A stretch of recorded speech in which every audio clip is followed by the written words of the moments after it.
Welcome and thanks for joining the Let's Talk Digital Marketing Podcast. Join host Mike Sharp of mikesonlineacademy.com as he shares valuable insights and advice, helping you to become digitally inspired. That's here on the Let's Talk Digital Marketing Podcast. Recording. Yeah, thanks for joining me, Mick. So, business coach.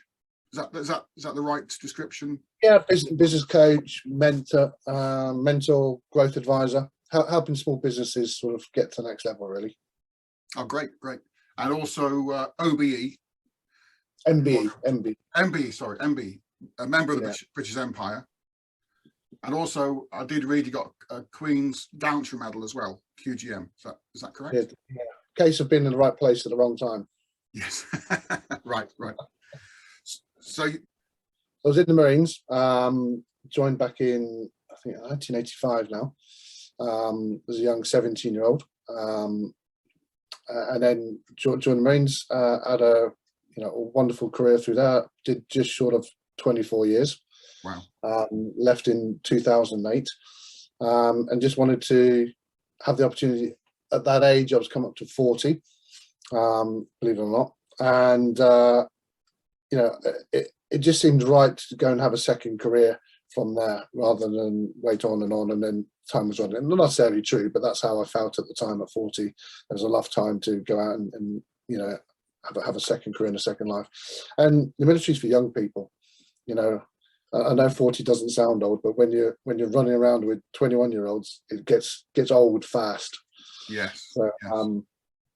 So I decided to leave. My wife was still serving in the Navy and she had a couple of years to go. So we thought we'd do that staggered leave where I'd leave first and then she'd follow on a couple of years later. So we weren't both leaving at the time and both having that shocker capture of, oh my goodness, what's Civvy Street about? Yeah, yes. So what action did you see in the forces? Did you in any wars? Any wars? Well, I was in during the first Iraqi war. Gulf One, war-wise, and then I was more in the planning stages for the Afghanistan stuff. So although I went out there a couple of times, I didn't go out on the ground war fighting as such. Yes. It was more a case of I had a sort of a training supporting role, so I was training the guys and girls up to deploy. I would then go out and see what they were up to and how the tactics needed to change, and then rechange our tactics for the next bout of people we were training up to send out. Yes. Yeah, I'm always fascinated by the military, even though I've not been in the military. I just, in the terms of, have been in a situation where you have to think for yourself, got no leeway, no margin of error sometimes in what you're doing. I think the military, and one of the reasons why, and we'll come to it later, no doubt, why I went into business coaches, is the military gives you the opportunity to be entrepreneurial. It's not all just rigid hard lines. You've got to do this, you've got to do that. Especially when you're on deployment, you have that. You have a plan that you go out to do, but actually, no plan survives first contact with the enemy, as they say. So you have to change and adapt and look at other things, another way of doing things. And often there's bits of kit and equipment that you think could be better. So you become very entrepreneurial and start creating things. And if I was in charge, I would do it like this or like that. And I think having left, I've run businesses since I left, some 12 years ago now. So it's just that entrepreneurial spirit that the military breeds. It gives you that freedom, that confidence to do it. Starting a business can be quite nerve-wracking. And you'll experience that yourself, and actually being able to go out and do it yourself, complete fresh break from the military is quite a challenge. So much to learn. One of those is, how do I become a civilian? Yeah, because you're in the Marines, and the Marines tend to be more self-sufficient. You have to be more I think in the Marines. Yeah, I think you do. Other armed forces. Yeah, with the Marines, you get posted every 2 years. So you'd start perhaps in 4 or 5 Commando in Scotland, and then go to 2 years later, 4-2 commander in Plymouth. You know, it's a big change around. So you actually know more people within the Royal Marines because you spend a career and you go around all the different departments and the different subunit commands. Whereas, you know, this isn't strictly true, but generally you join an infantry regiment and you'll probably stay there for life, and, you know, start as a young soldier and finish as a sergeant major or, you know, colonel or whatever. So Marines, you do tend to get moved around quite frequently. Yeah, because obviously since you've left the forces, you know, you help veterans, and your wife does as well, I believe. Yeah, so I do a couple of things for veterans. I help mainly Royal Marines, but I haven't limited it to that. With their transition to Civvy Street, help them understand the transferable skills they got, which are numerous, huge. Great opportunity for businesses out there to take up service leavers and bring that knowledge and that experience in. A lot of people think, oh, I don't have the academic qualifications, but I try and convince them, and businesses as well, that, you know, these boys and girls have been to the University of Defence and they've got 20 years worth of military education and understanding that's given them both academic skills and qualifications, but also the opportunity to put that into practical sense. And what that means is that they have a great work ethic when they go and work for companies out on Civvy Street, and a bit of loyalty and pay back, and that's something that's not always out there for other people. So yeah, I help them with their transition to Civvy Street. And my wife works for Help for Heroes, was the clinical advisor, and, you know, Help for Heroes has been an amazing charity that's grown over the years, continues to do great work. And, you know, these boys and girls are going to need help for the rest of their lives. You know, we're not in Iraq and Afghanistan at the moment, and God knows where we'll end up in the future. But, you know, someone was injured in the Falklands, they still need treatment, and, you know, until their last days, really, depending on their injury. Yeah. So that doesn't go away because we're not in Afghanistan anymore. Yeah. And why do you think that some former military personnel, ex-military personnel, they make fantastic entrepreneurs and employees as well? Why does some kind of struggle, do you think? Is it because they don't get the support?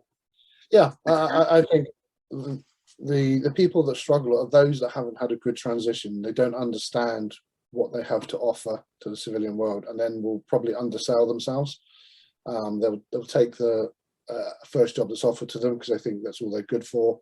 They'll undersell themselves, not thinking they've got leadership skills, management skills, logistic skills, project management skills, a whole host of, without going into the technical departments, you know, you look at the engineers that are out there, you know, so, and other trades that you can get from the military. I mean, that's a great skill set to take into to Civvy Street, and we often undersell ourselves. You know, I'm going to be politically incorrect here, but I don't think the career transition program that people get at the moment is fit for task anymore. It's outdated, and it needs a revamp. It's just no longer helping the boys and girls leave and find viable second careers. It'll find them a job, you know, stacking shelves or driving, or you may get one or two that get a wonderful job, but generally the jobs they get offered are not really relevant for what they could do, what they could bring to the commercial sector. Yes. So did you go straight into supporting former military personnel when you came out of the forces yourself? No, so I thought I'd be really different on leaving the military, and I became an estate agent, which was very different. I didn't see that on Google. I googled your name, and you came up with many different professions, although it might have been a different person, a different Mick Betteridge. I was looking. Very supportive, two of us. No, so I wanted to do something different. I was always interested in property, and that remains till today. Built our own house whilst I was built your own house. Yeah. Wow. You said that as if it was like a everyday thing. Well, I mean, I wasn't laying the bricks and things as such. It was more a case of project management. It was a self build, so we get the proper trades come in and do their bits and pieces. So I've always had that interest in property. Obviously, I couldn't afford to go straight into property development and buying and selling houses. So I thought I'd do it with other people's houses. So took on a franchise for a letting agency based down in West Brom in Bournemouth. And I did that for three and a half years. Thoroughly enjoyed it. It taught me how to run a business. It taught me to understand all those bits and pieces that I didn't get in my transition that would have been really useful. And then my wife was still serving, so post Afghanistan, she ran the hospital in Afghanistan. Post that, she got posted to Birmingham. And I then had to sell the franchise on and move up to Birmingham and take on a second career, or another career. And I did various little bits and pieces. As I ended up I became the military spouse following my wife's career around, which was interesting, and sort of a turn on the tables. But it does happen. But it gave me a good understanding of what families go through when their loved ones are deployed, and that gave me a great insight to servicemen and women go away and do their thing, and that's what they're trained for and that's what they love doing. But you leave in the wake that family of young kids and growing up without a parent, spouses being away trying to deal with everything on their own, everything from plumbing issues to paying the bills to day-to-day life on your own. So that's a real challenge. So that gave me a really good insight to life on the other side, I suppose. And so I managed to follow Carol's career around a bit until she left in 2015. And then she joined Help for Heroes. So her nursing care continued, looking after the wounded, injured, and sick, from her nursing times, from her times running the hospital in Afghanistan, through to their continued care as wounded civilians, is what they are now. Yeah. Although they probably weren't allowed to be called civilians, they're wounded veterans, I suppose. Yes. Because one of your main messages in your business is you can't do it all yourself, isn't it? Yeah, it is. And entrepreneur is, it's one person, but they can't do everything. You can't. Yeah, and I think anyone that's been in business or is running a business out there, the entrepreneur is the person that has the great idea and the dream, the passion. Sometimes it's a hobby, and you want to make some money out of it, or you turn to making money out of it. And a lot of people I deal on the business coaching side now are accidental business owners in many ways, and they've started on their own. But what they don't realise is, someone's got to do the HR, someone's got to do the accounts, someone's got to do the job, the delivery, someone's got to put a strategy in place. Someone's got to do the finances. There's all those different aspects of it, and when you start out as a sole trader, or even if you go into partnership, you're splitting those jobs 50-50. And as the business grows, you need to get the right people in to do those tasks. But when you start out, you're all on your own. Yes. And how do you help with your business? How would you help an entrepreneur who was struggling with juggling all these different so it's about getting them to focus on their business, on the various aspects of their business. And I gave a few ideas there, but it could be your marketing, it could be your the pipeline of how do you deal with someone when they phone you up initially and say, hi, I'd like to buy some of your widgets. What's that pipeline? What's that process? How do you attract them into that? And breaking down your day and your time so that you're actually working on growing your business, as opposed to just working at your business, in your business, making it as a business owner and not as a job. Yes, because I guess when you started your estate agency business, it was just you on your own? And then no, I took on a member of staff to help me in the office. So there was 2 of us, went up to 3 of us. But I had the fortune of having the backup of a franchise, and franchising does get some bad press sometimes, but I think if you look into it with your eyes wide open, you'll understand that the franchise is there to make money from you, but actually what you get there, you get all the branding, you get all the marketing, you get all the material, you get all the training. So it's a real good safety net if you're going into business for the first time. And there's lots of so many franchises out there that whatever your passion is, I'm sure there's a franchise that will support you into that.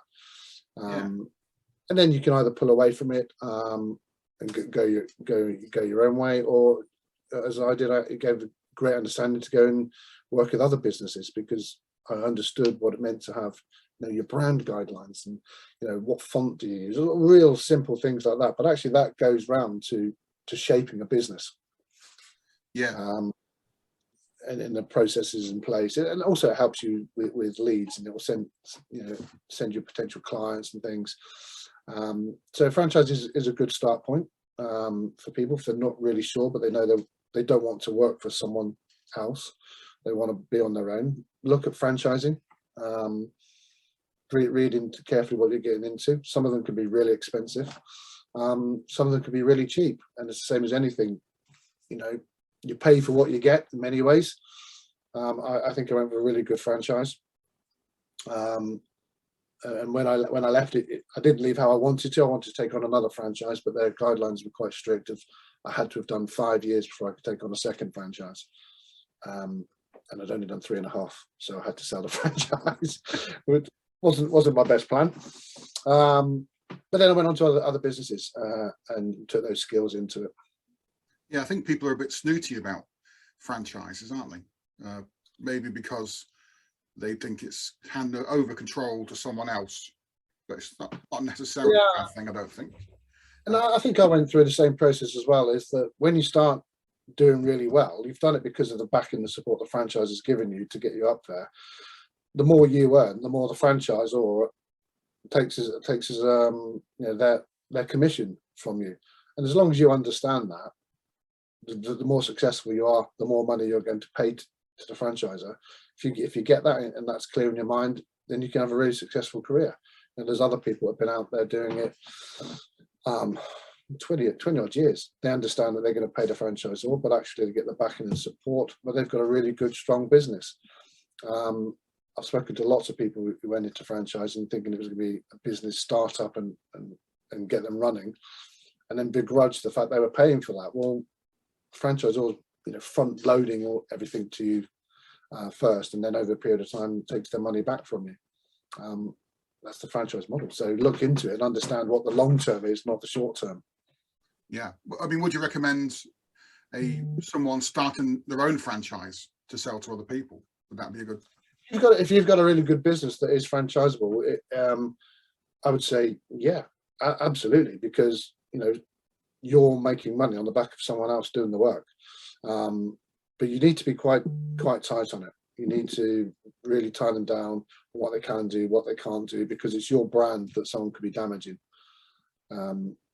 If you go off and do your own and you're using the Coca-Cola brand and you're out there selling Coca-Cola and it's Fanta lemonade, I'm sure the franchisor will be a bit upset on that. But if you've got a really good brand, and it's a good way to expand your business without having to be the person out there taking on more staff, you're just giving them the tools and the brand and the support network to do it. Yeah, because I know a lot of business coaches, they talk about getting your business up to a point where you can then maybe sell it to someone else, and then it's one of the conversations I have with business owners initially of why did you start out in this business? What was the dream? What was the hobby? What was the passion that drove you to it? And how are you getting out of it? Because we all dive into it and we work, and then you get to a certain age and you go, how on earth am I going to get out of this? And they haven't built their business to such with the structure that they can step away from it, and then they can either have something to sell on, which is the ideal sort of solution, or bring someone in and let them run it for you. You step back from your business. A lot of business owners have no exit plan. They have no idea where it's going. They live it day to day, week to week, and sometimes you need to think about how do I get out of this. Yeah. I mean, is that the same for your business? I mean, are you looking at an exit strategy for the business you're in now? I know where I'd like to be to exit it, but what I would like to do over the next couple of years is grow it. So I've got a number of business coaches working for me. delivering into the same sort of community and the same sort of cohort that I'm working with, like-minded people, like-minded individuals, and then that builds my brand and what it is that I'm trying to do to help people. There are there's lots of business coaching franchises out there that are very supportive. I would like to be able to have a team of perhaps 5 or 6 coaches that were working for me, and then I'm introducing more and more business. It gives me more reach to do what it is that I want to do and help the cohort I want to help. And it's not just about going to go and make money, it's helping veterans that own business or small business owners to grow. Excuse you, we can edit that. Oh, bless you. So as you said there, your services are not just for veterans, it's for small business owners too. Yeah, so I chose the name Veteran Entrepreneurs as a play on words, really, because I was dealing, before I started the coaching formally, I was doing it informally for lots of friends and family and people that start out, and I'd meet them, and they were veteran business owners. They'd been in business a long time. They'd been in the trenches. They'd been through, some cases they'd been through, a financial crisis, and then they were going through Brexit, and they were in the trenches fighting as a business owner. So in many ways they were veteran owners of a business. But also, I like to help military veterans that have left and set up in business. So it is a bit of a play on words. I don't tend to try and coach the big corporates. It's not about the holistic, the lifestyle. It's more about of growing your small business to a certain size. So I try and focus on businesses that are up to 50 people, staff-wise, 5 million turnover, around about that sort of size. That's a good business to be able to work with, because they'll understand the challenges of running a business and all the other bits and pieces that go with it. So being able to work with them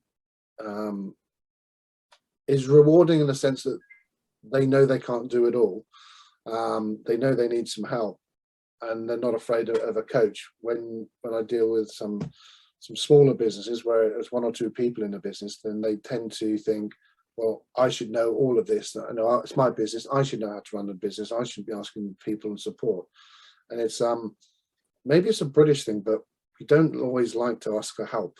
It's like, no, I'm going to struggle on. I'm not going to go and ask for help because it's my business. I should know how to do it. Well, look at all these senior elite sports people that are out there. They've all got a coach of some kind. Federer has a tennis coach. Doesn't mean he's better at tennis than Roger Federer is, but he helps him become a better tennis player. Most elite sports will have a coach of some kind, and it's to make them better at what they do. And as a business coach, that's what my objective is to make you a better business owner, to make your business better so that you can go on and win awards and take on more staff or sell the business, to retire.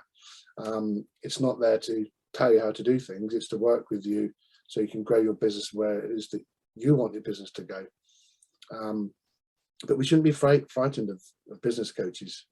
I go to a lot of networking meetings, as I'm sure you do, Mike. And you stand up and say, "Oh, I'm a business coach." And you see people going, "Oh no, business coach is going to tell me what clothes I should wear and what I should put on my website." It's not. It's about understanding what your business is and where you want to take it. Okay, well, let me help you get there. And big companies do it. Big corporates. Or not all, a lot of chief execs in big businesses have a coach or a mentor, someone to bounce ideas off, or say, "Listen, I've got a problem with this at the moment in my business. How do I do it?" Someone that's outside of the business and not engaged and involved in the business is really useful. It's a sounding board in many ways. Yeah, I mean, there are probably more businesses now in existence than there's ever been. But do you think a lot of people are a bit unprepared for what's to come when it comes to running a business? Yeah, absolutely. Maybe underestimated what it's going to take? Yeah, and they think that the longer hours I work, the more successful I'm going to be. I believe it's the smarter you work, the more successful you're going to be. And spending time working on your business, growing your business, setting that time aside each day, Some people like to do it first thing in the morning. Some people do it over lunchtime. Some people break it up through the day. But having set periods of time throughout your day, of every day, to work on your business. How am I going to grow the business? What's my next task? What's the campaign to get more clients in? How am I going to keep more clients? How do I have a better product? How do I deliver a better service? If you're not focusing on how to make your business better, then you're just expecting it to happen. And you know, there's the old adage: if you always do what you've always done, you'll always have what you've always had. So you've got to be able to change. You've got to be able to evolve. And I do liken it to sports, really, because you look at, you know, some elite top level sports team. If they always play the same way, people learn how that is and find a way around it and beat them. You've got to change. You've got to evolve. You've got to bring new players in with different skill sets. You've got to change your mentality in the way that you think. You've got to look at how do we grow this club. Business is the same. Sports is just a business, like any other names.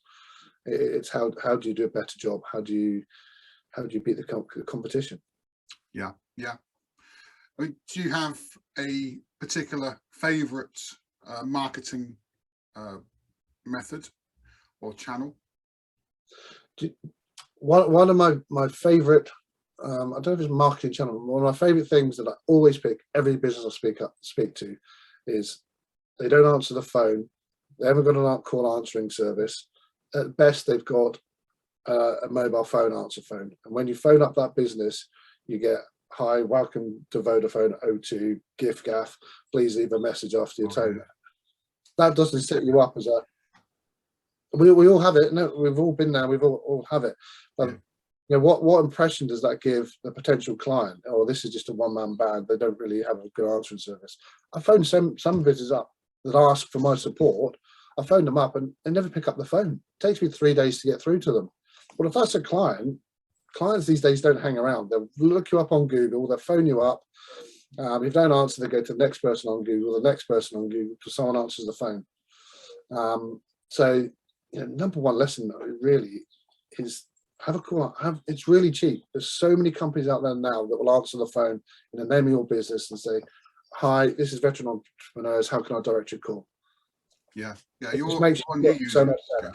the company you use, because when I called you weeks ago, they were I mean, they do more. They can do all these companies are the same. You know, there's a number of them out there. And I can put recommendations out if you want me to, but they'll do some PA staff and work for you. So they'll write your social media for you. They'll answer inquiries for you. They can do all sorts of admin aside of that. You know, they'll do some bookkeeping, basic bookkeeping for you if that's what you want them to do. Whatever it is that you're not good at or you don't have time for, these virtual PAs will easily do that for you. I was speaking to a friend of mine who owns a locksmithing business, and he hates doing the accounts. We all hate doing accounts, but he particularly hates, unless you're an accountant, he hates doing accounts. So he spends, his Sunday afternoons sitting down, going through all his accounts, doing his receipts and doing his invoices and chasing up payments and all the rest of it. And he hates it. Because he hates it, it takes him about 3 or 4 hours every Sunday. Whereas he could get a bookkeeper in and pay them £20 an hour, and they'll do it within a couple of hours.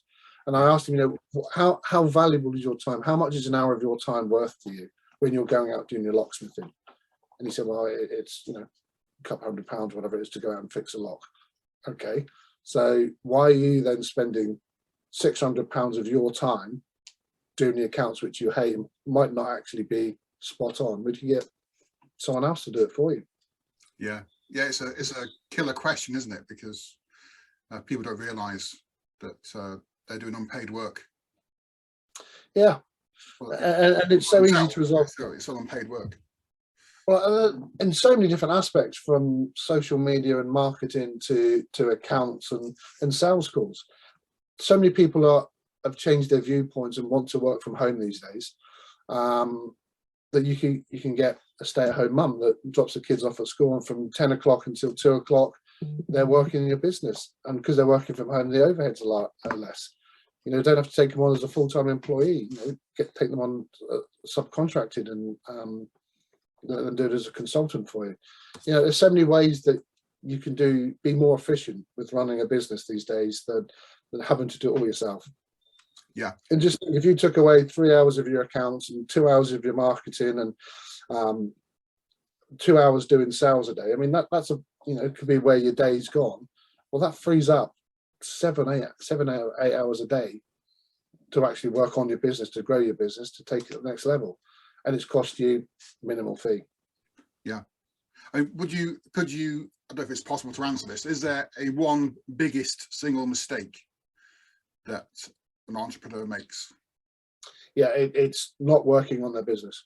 It's not setting any time to work on their business.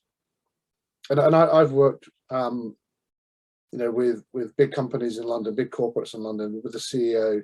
I did a chief of staff role, which sounds very grand, but basically I was the chief of stuff.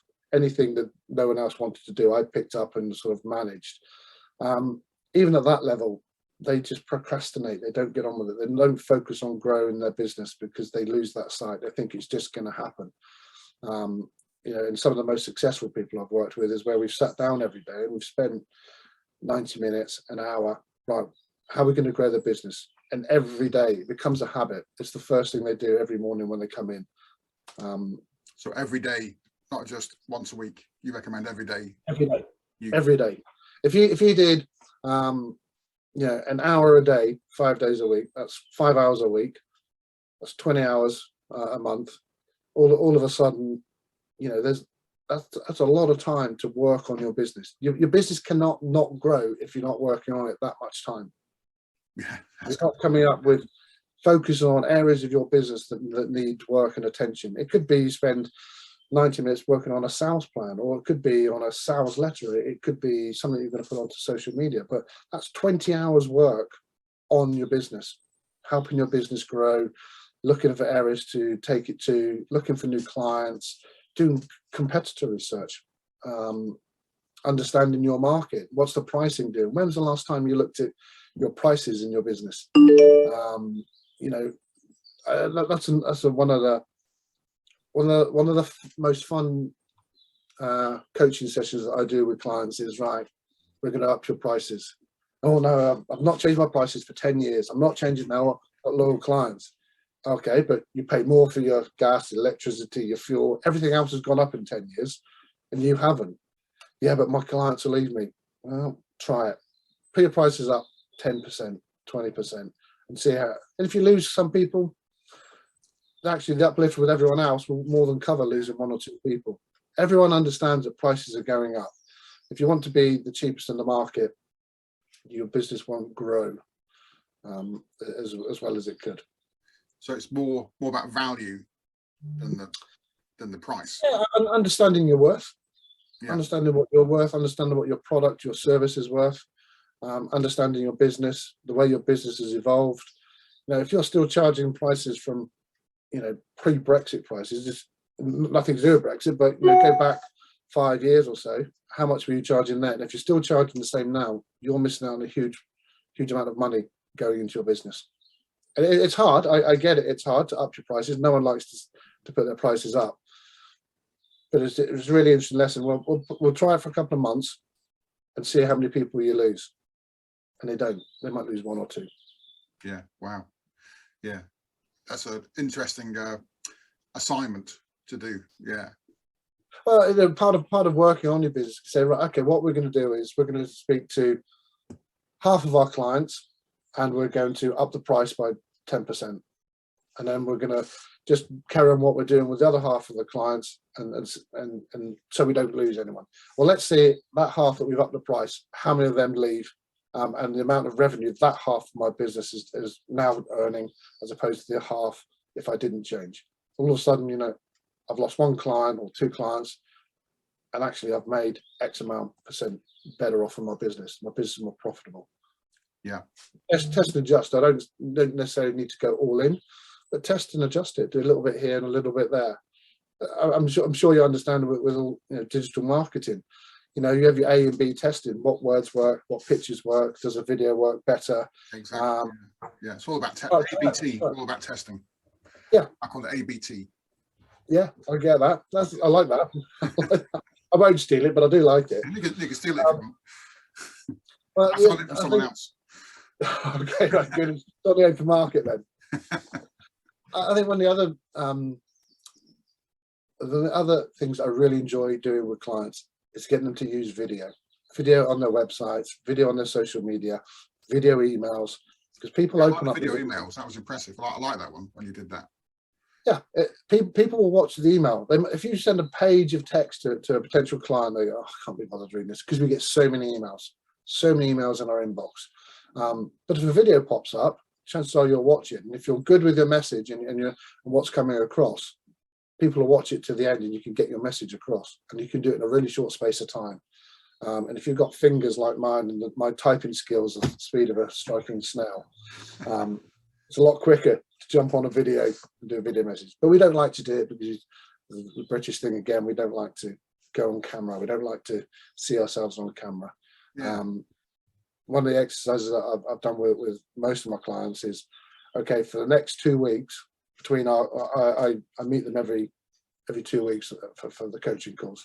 So between this call and the next call, I want you to send me a video email every day for the next 2 weeks, including Saturdays and Sundays. It doesn't need to say anything, doesn't need to be, it's just, hi Mick, today I'm going to focus on my Google My Business on my website. I hope you have a great day, lots of love, whatever. Send that to me. And every single, even if it's I'm out walking the dog on a Sunday morning, it's a lovely day. Get used to going on to video. End of 2 weeks, you're so blasé about it. You don't care what you look like or what you say. You don't have to have that pre-scripted thing, because you just become more natural. And people buy from people. And if you're natural on your video emails, then people will go, absolutely get that person. I understand who they are. It doesn't need to be a glossy sales video that's, cost you a few £100 or more.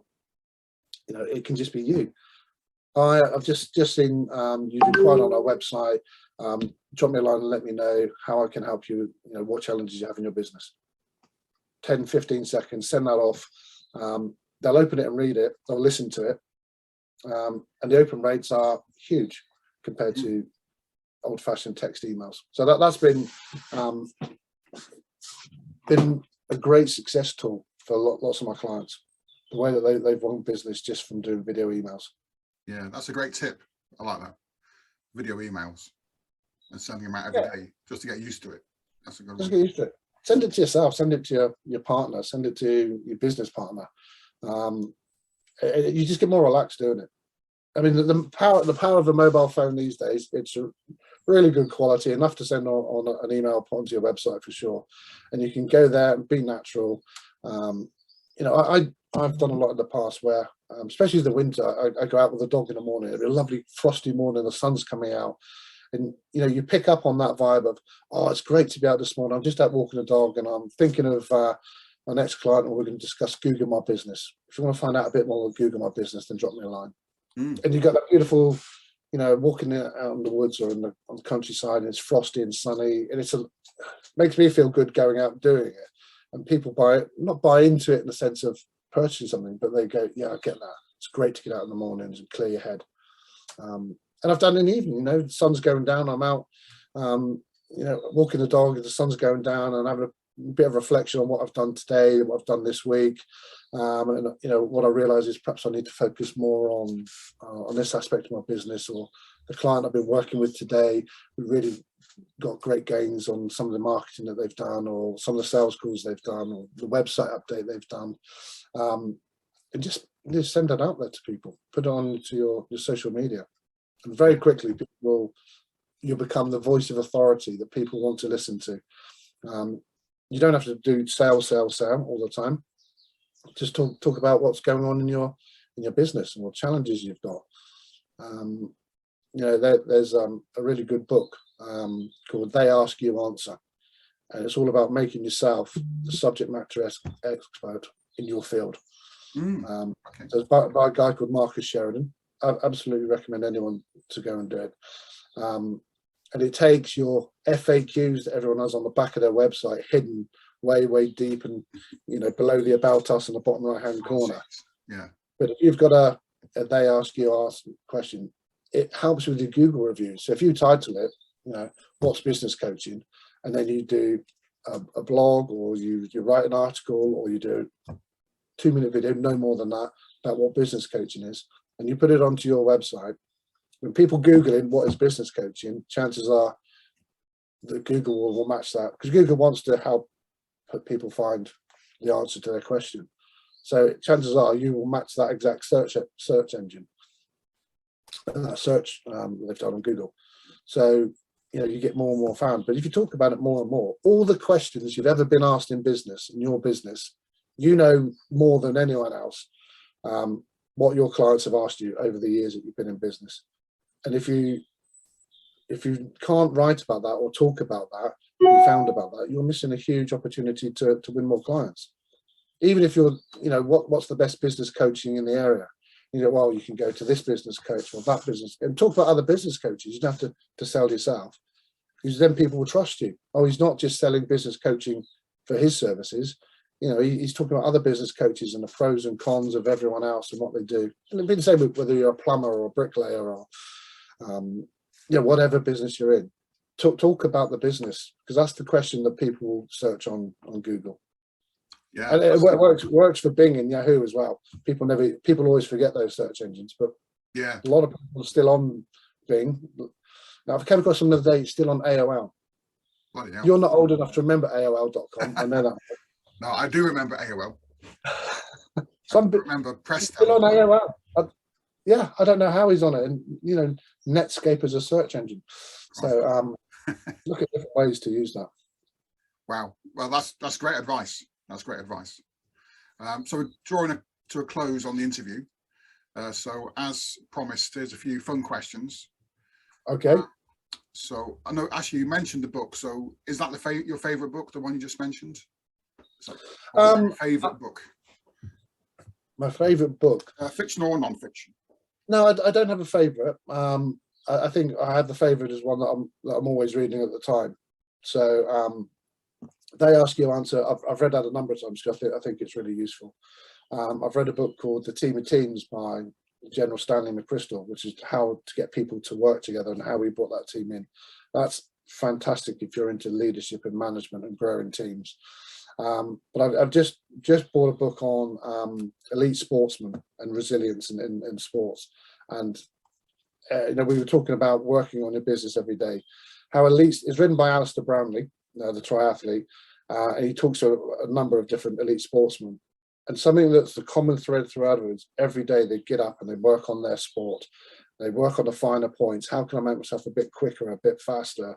How do I weigh a bit less weight? How can I improve my speed through the water, my shape, the dynamics on my bike, all these different aspects of it. They're working on their business, which is them and their sport. How you look at Johnny Wilkinson, he used to just kick that football day in, day out, hours on end. After training, he'd go out and he'd spend hours kicking the ball. That's how he became that's one of the reasons why he was so good at what he did, because it's working on him, which was his business. He was the brand. He was the person that he wanted to be the best at. And you look at elite sportsmen, that's how they do it, whether that be tennis or golf. They don't just go out and play around around Ferndown Golf Club. They're out all day, every day, and then they're working on their swing and they're working on their practice. So really work on yourself and work on your business. Absolutely. What is your favorite type of music? Yeah, I'm not a big music fan, and I knew you were going to ask me that. If I like a song that's in the charts, then I'll listen to that until something else becomes an earwig for me. My wife would tell you I have no musical sense, and I definitely cannot dance. So I don't really have a favourite type of music. I listen to all sorts, if I'm honest. Well, that's fine. What's your favourite holiday destination? Love Italy. I love going to Italy. I don't know why. There's just something about being out there, quite relaxed. Atmosphere out there. People are really nice, really friendly. So I do like going to Italy. But during lockdown, we bought a camper van, and I'm refinding that the holidays of my childhood, really, Devon and Cornwall, and the little coves along there, little campsites. So going away in a camper van to Devon and Cornwall has been fantastic. So yeah, they're my favourites at the moment. Yeah, that sounds lovely. Okay, Mick, you've been a great guest, and you've given some great insights as well. So I appreciate that. Yeah, no, thanks for having me on. It's been great to chat. And what is the best way to contact you if people want to know more about your business and how you can help? The website is veteranentrepreneurs.org.uk, and the email address is coach@veteranentrepreneurs.org.uk, or any of the social media platforms. LinkedIn is probably a very good one. If you're a business owner, you're probably on LinkedIn. Look up Mick Betteridge on LinkedIn. Brilliant. Yeah, thanks, Mick. You're a star. No worries. No, great. Thanks for having me on, mate. That's right. And that's the end of the interview.